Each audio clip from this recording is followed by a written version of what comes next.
Everybody, it's Ace. Come to you guys another deck profile video. Today we're going to be doing the Sharks. New support for it was added to the game for like the Legendary Ocean on the selection pack that came through, and I've really been enjoying it.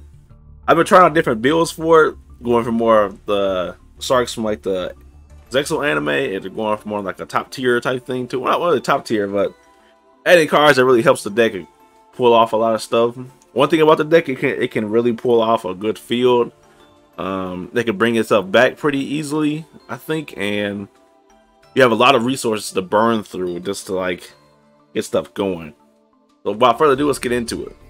As you know, as usual, my go-to is my two Maxis. Until I get a third one. When I get a third one of this and a third one of the Ash Blossom, I'll definitely go for it. But definitely the two Maxis, the two Ash Blossoms. Shark cards, really, we can go into left-hand Shark. We can go into wherever my right-hand Shark. There it is. Strange these two aren't together. So basically, these two are a good combo because right hand has the effect of adding a left-hand Shark, and with the effect of left-hand Shark, you can summon it when right hand's on the field. It becomes level 4. Easily get a rank 4 play off. So it's like that. You can easily make this deck an XYZ deck too, just to say that. You can add some Link stuff, but XYZ kind of deck is the way to go, or the XCs people usually say. So basically, one right hand, one left hand, two XYZ Remora. I did buff this up to 3 a couple times, but sometimes it would just be a dead hand or something dead in my hand when I don't able to special summon more off. Basically, really cool effect though. You can detach 2 materials from a monster you control. It can be any monster, so as long as it's XYZ with materials on there, you can special summon this card. And when it's special summon, I can target 2 level 4 fish monsters in your graveyard. Special summon those targets to defense positions. Though they can't activate their effect, and they cannot attack or change their battle positions. And it cannot be used as a material for an XC summon, except for XC summon of a water monster. Pretty much is what we're running in the whole deck, so no problem with that. For the extenders, you can go with Silent Angler. People would run the other one too. I don't know what the other one actually called. It is Silent something. Silent Sea Needle. I tested this out a couple times with different build, but I like just having the regular Silent Angler. Only thing about Silent Angler is when you use this effect, you cannot special summon other monsters from your hand, like when you do it. So make sure Silent Angler is like the last person you summon from your hand. You try to pop off like crazy effects. A little bit of a tech card I see people using. Teeny Spirit, the water version, the water one actually. Easily just when you open up with it, you can easily have a level 4 water monster on the field, so it's not too bad. Alright, I went over my right hand Shark. And this man right here, Buzzsaw Shark. I like his effect because it's really resourceful. And he also had, I don't know if he has a graveyard effect, does he? No, he doesn't have a graveyard effect, but the Buzzsaw Shark, you can target one of the water monster you control.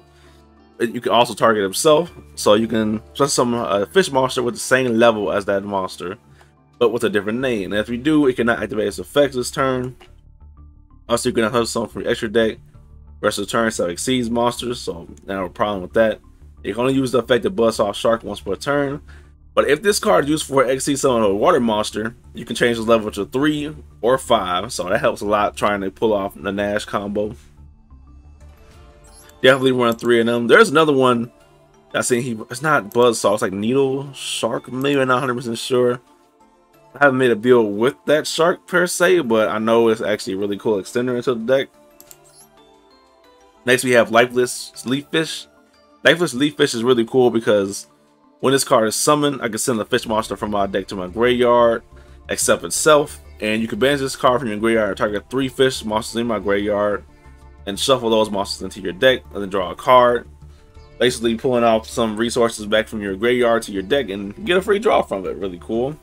You can't actually do this effect when it has like the whole negation effect with Buzzsaw, so be careful with that.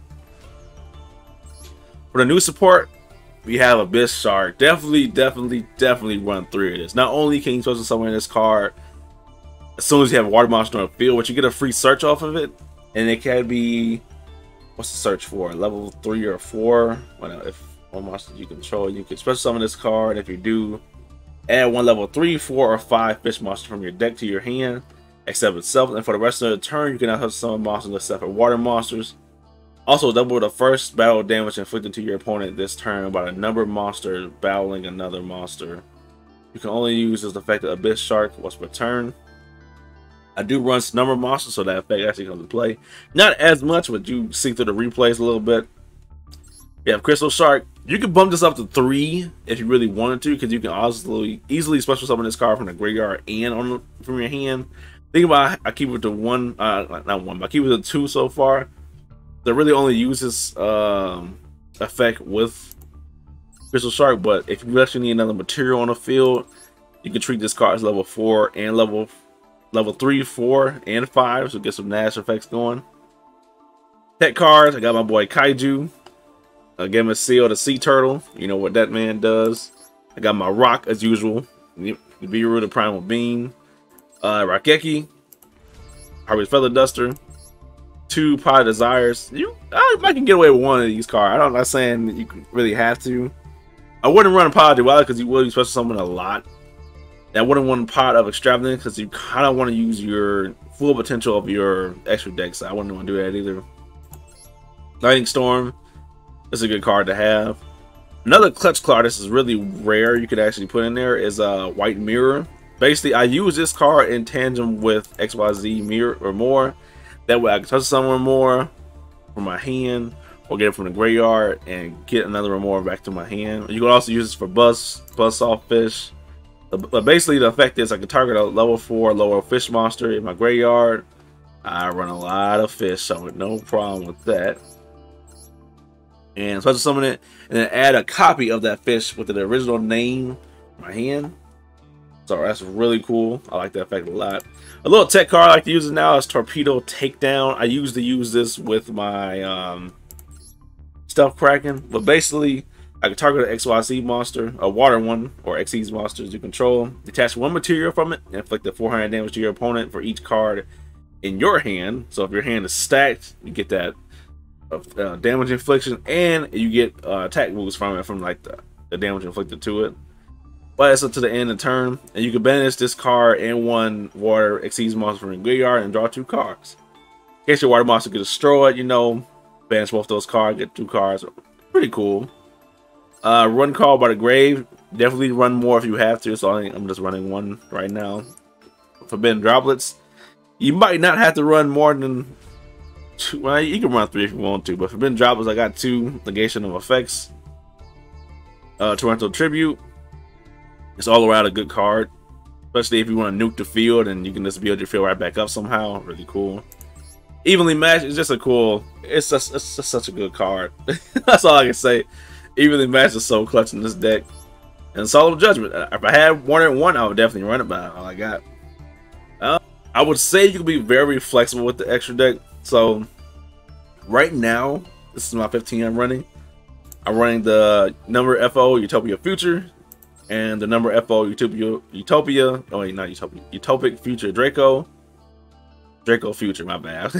I'm looking at the card and reading it wrong in my head. So basically, totally awesome.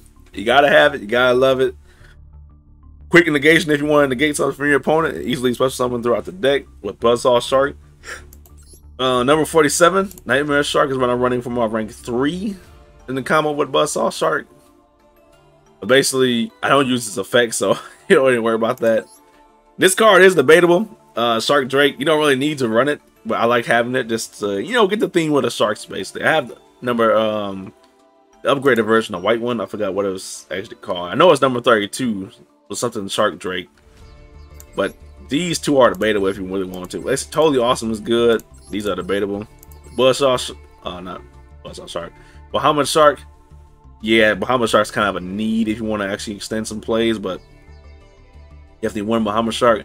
Run 2 if you do have it though, or 1. I don't know if you want to run 3, but definitely run another 1 if you have it.